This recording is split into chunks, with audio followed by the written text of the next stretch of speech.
How many of you know of Burhan Wani? Could you raise your hands, please? Almost all the hands went up. How many of you know of Eklavya? Right? No, I don't mean the historical Eklavya. I mean the modern Eklavya. The name Eklavya. All right? None. Radhika Gill? No. Sagar Sahi? None. Meluram? Satinder Singh Sathi? Ejaz Bund?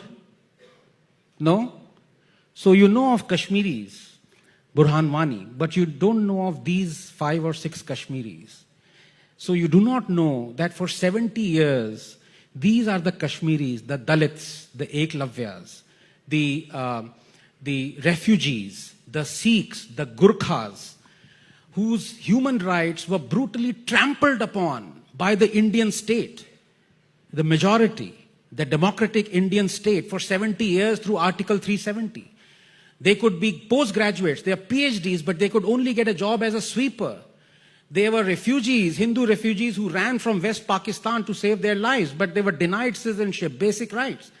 And now you are saying that majoritarianism is there from 2014, when all of you were silent, including me, when our Indian state, democratic Indian state, was trampling upon the rights of Dalits, so much for, emancipation of Dalits.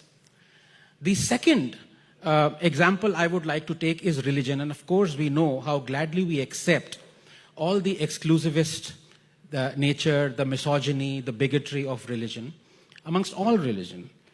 But in particular, when we have Mr. Owaisi, and I hope I won't be interrupted, when we are talking of majoritarianism, how is it that 3 of his legislators were arrested for threatening to behead Taslima Nasreen? How is that not majoritarianism? How is it not majoritarianism when lakhs pour onto the street demanding the beheading of Kamlesh Tiwari because he said something that was egregious? Why is that not majoritarianism? When Mr. Owaisi exhorts, and I quote him, वो जालिम, वो कुत्ता जो उत्तर प्रदेश में बैठकर अल्लाह की शान में गुस्ताखी किया, याद रख, तू आज जेल में है, मगर दुनिया तेरे लिए चूहे के बिल की तरह बन जाएगी इंशाअल्लाह. तेरी गुस्ताखी ने तेरी अपनी बर्बादी को दावत दी है. And then a few months later, Kamlesh Tiwari was beheaded. How is this not majoritarianism? And the same gentleman, Mr. Owaisi, who talks about saving the persecuted minorities or persecuted people from Pakistan and Afghanistan and Bangladesh, the persecuted also include Ahmadiyas. And Mr. Owaisi doesn't consider Ahmadiyas as Muslims. Yes.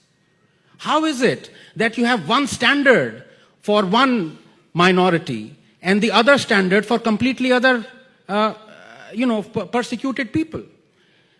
And Mr. Owaisi exhorts Jai Bhim, Jai Meme.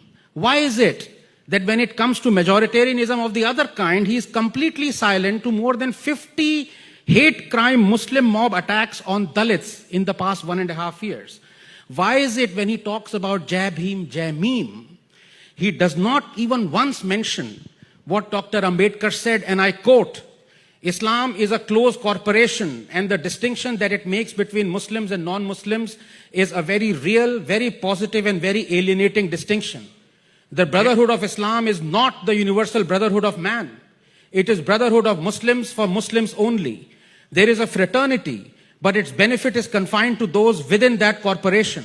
For those who are outside the corporation, there is nothing but contempt and enmity.